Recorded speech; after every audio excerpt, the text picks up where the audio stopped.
Assalamualaikum warahmatullahi wabarakatuh. Halo teman-teman, kembali lagi di channel Septiawan Najib Pradana. Pada pertemuan atau video sebelumnya, kita sudah membuat view model dan repository. Kemudian kita juga sudah membuat untuk activity-nya. Sekarang kita coba untuk menghubungkan antara activity dan view model, yaitu untuk menyimpan dan menampilkan data, seperti itu. Nah, mungkin kita sedikit, kalau di activity yang utama ini kan untuk menampilkan data. Nah, kita balik, mungkin maju dulu ke arah yang ini teman-teman, untuk menyimpan data. Jadi kan sebelum kita ingin tampilkan berarti kan harus kita ada yang simpan dulu. Nah, kita ke penyimpanan data dulu ya. Jadi di activity yang list not activity seperti itu. Nah, di sini kan ke add not activity. Nah, di sini kan kita sudah ini ya, sudah membuat activity ini. Jadi nanti user nulis, masukkan judul, kemudian masukkan deskripsi, kemudian klik checklist, datanya masuk seperti itu. Oke, kita coba dulu. Berarti yang pertama kita ini actionnya ada di button ini ya teman-teman ya. Kita binding. Kemudian ini saya perkecil. Binding. Kemudian ini apa namanya? Kita control space, nanti akan muncul komponennya. Image check ya. Kemudian set on klik listener. Nah, di sini nih. Di sini kita memanfaatkan atau mengambil value dari si edit text title dan edit text description. Kita coba seperti ini aja. Misalnya title sama dengan binding dot title title kemudian text to string. Oke, kemudian file description binding description text to string. Nah, di sini kita buat validasi teman-teman. Jika title is null or empty atau ya benar atau kan ya, atau ya nanti kita coba description is is null or empty atau description is null empty, nanti akan muncul peringatan. Oke, muncul TOAS, akan peringatannya mohon isikan data ya, dan TOAS-nya yang short aja, kemudian show. Nah, kalau misalnya keisi dua-duanya, kalau berarti ini kalau ada salah satu kosong ya kan, kalau ada salah satu yang kosong dia akan muncul ini.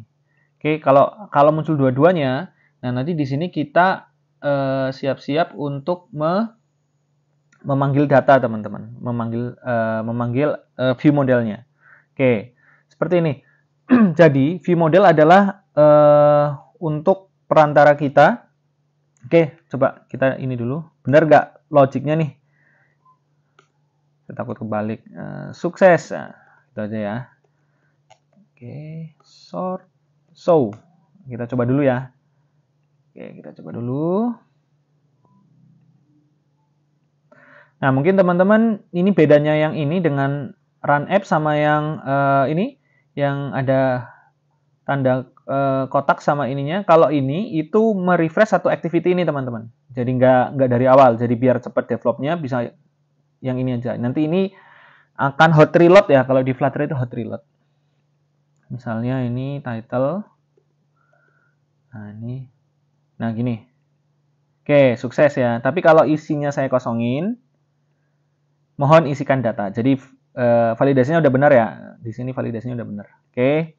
Nanti di sini kita hapus nih, isikan untuk insert insert ke database. Oke. Nah, sebelum ini jadi gini teman-teman. Kita perlu satu tambahan lagi untuk menghandle not view model ini, yaitu sebagai tempat untuk apa ya? Menyimpan objek view model ini. Yang namanya view model factory, teman-teman. Gunanya untuk apa? Jadi misalnya nanti sebagai contoh kayak misal ini landscape, kemudian ini portrait ya. Jadi vertikal horizontal. Jadi misalnya teman-teman merubah orientasi HP, itu nanti si view model itu akan disimpan dalam factory itu teman-teman. Seperti itu. Jadi datanya itu nggak akan ngerender dari awal, tapi sudah mengambil data yang sudah tersimpan. Jadi kita butuh namanya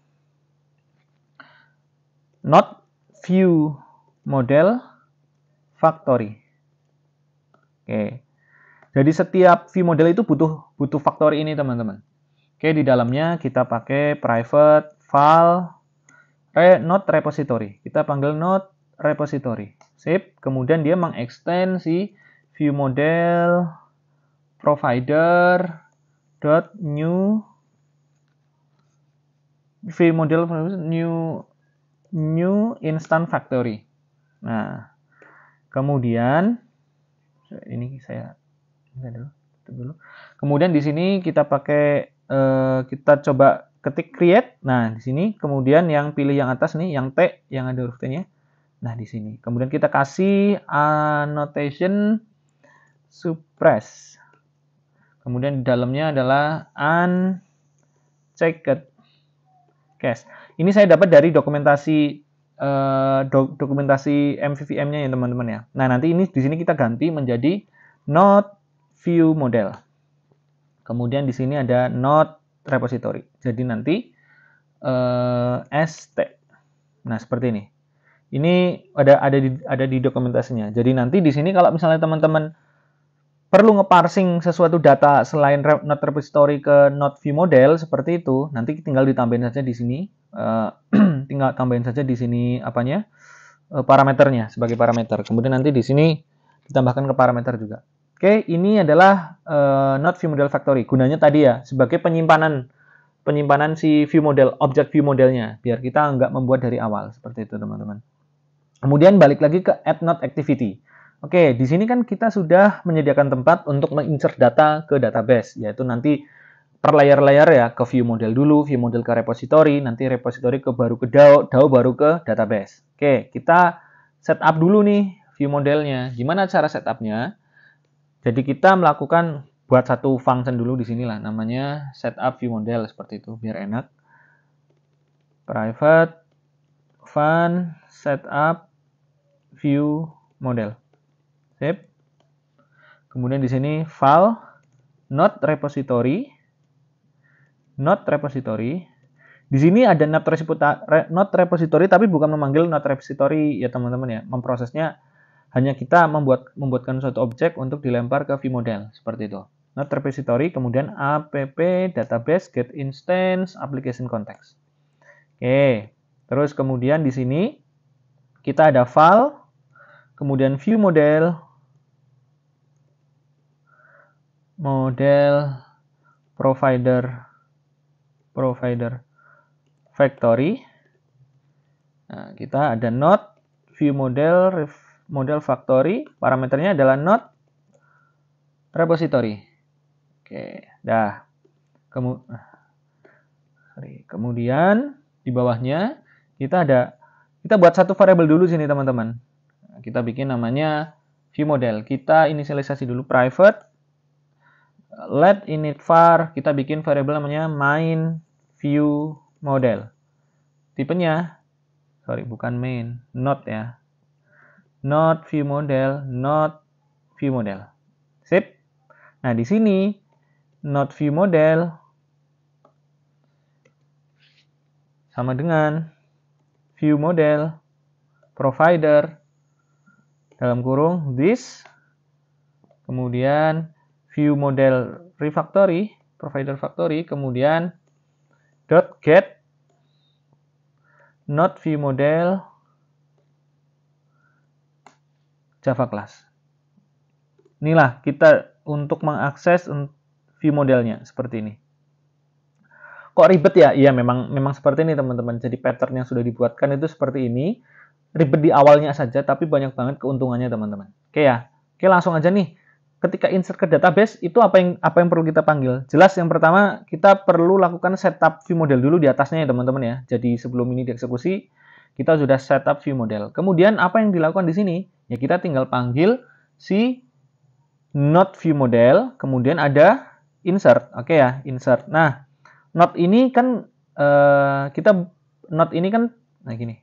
Kita akan mengirimkan suatu objek node. Nah, objek node ini bisa kita bikin di sini. Nah, node ini kan parameternya apa? ID, title, description. ID karena kita belum ada ID, kita kasih 0. Kemudian di sini ada title. Oke, kemudian description. Oke, udah masuk. Nah, di sini kenapa ini ada error nih? Kita coba ke node. Nah, ternyata node di sini kita butuh node-nya ini bisa nullable ya. Kita tambahin tanda tanya aja. Kemarin ada kesalahan, bukan kesalahan sih, kurang aja di ketika membuat objeknya. Kita di sini ternyata butuh. Nah, kita ganti dengan tanda tanya ini, tapi konsekuensinya itu ada perubahan struktur di tabel atau di database yang kita buat. Makanya di app database ini kita naikkan versinya teman-teman. Kita naikkan jadi 2 ya, supaya nggak bentrok seperti itu. Nah, ini hati-hati teman-teman kalau udah aplikasi sudah yang production seperti itu, nanti ada ketika ada pengubahan struktur di modelnya itu, dia akan menyebabkan perubahan struktur pada database. Oke, nggak apa-apa. Kita coba dulu nih. Ketika sudah dikasih nullable, dia menjadi udah bisa ya. Kita tinggal running coba teman-teman. Kita running, pilih yang activity ini, yang refresh activity. Oke.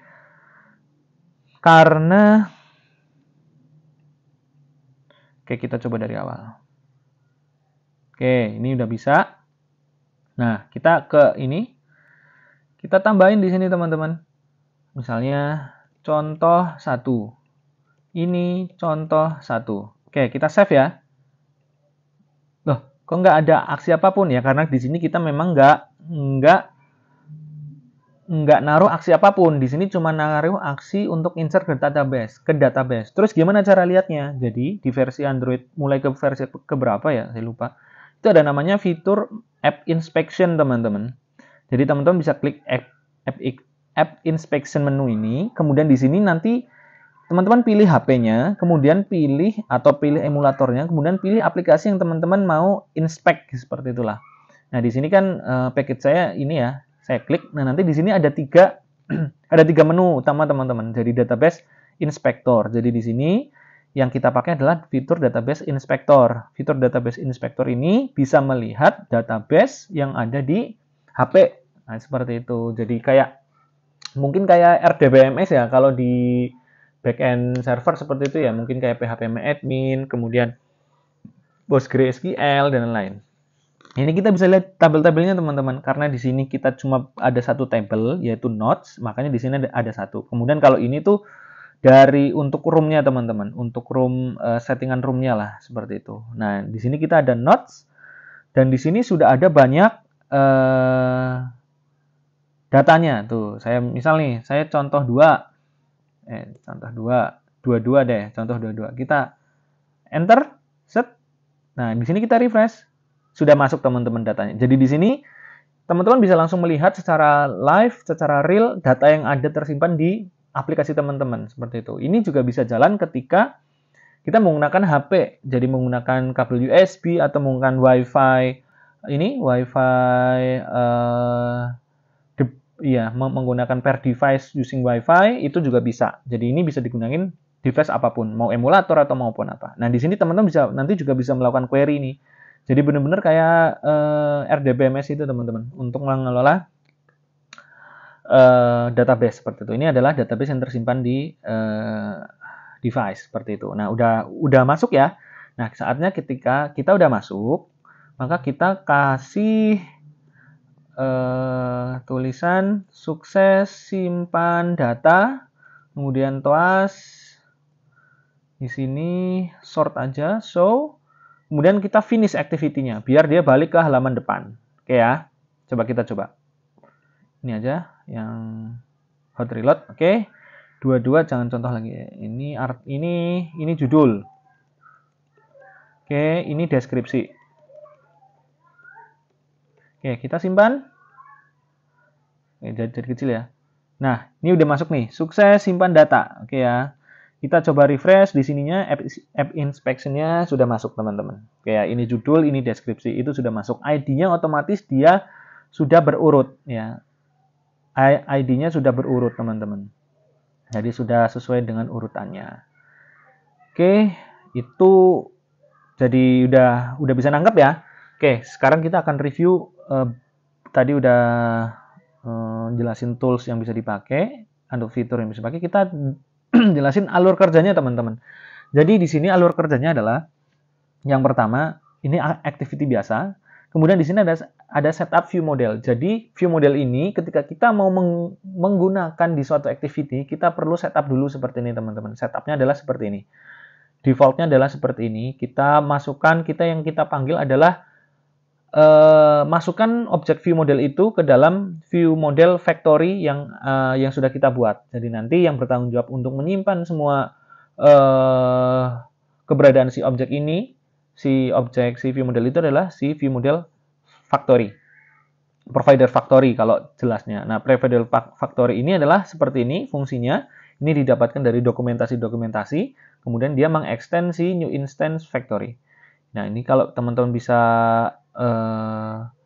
ini ada yang sudah dibuat library-nya, kita tinggal pakai seperti itu. Ini cara untuk menginisialisasi si view model. Kemudian si view model ini sudah di setup, sudah dibuat di awal, kemudian kita tinggal pakai. Jadi kita tinggal masukkan karena di sini adalah menu ini untuk menyimpan data pertama kali, makanya di sini kita memanggil insert node. Node-nya kita bikin objek node di sini, title, description. Ketika udah sukses, munculkan TOAS, kemudian finish activity-nya. Oke, aplikasi udah menyimpan datanya. Nyimpannya di mana? Nyimpannya di room, di SQLite. Nah, lihatnya kita menggunakan fitur App Inspection ini, teman-teman. Gitu ya. Jadi teman-teman bisa lihat di sini data yang sudah tersimpan seperti apa. Oke, untuk tutorial ini cukup sampai create, sampai store data. Yang tutorial next-nya kita bahas untuk menampilkan data di sini ya. Kan datanya udah ada nih, udah ada lumayan baik, kita tampilkan di sini. Oke, jangan lupa teman-teman untuk like dan subscribe video saya, kemudian share channel saya ke teman-teman yang lain agar kita bisa sama-sama belajar. Oke, terima kasih atas perhatiannya. Assalamualaikum warahmatullahi wabarakatuh.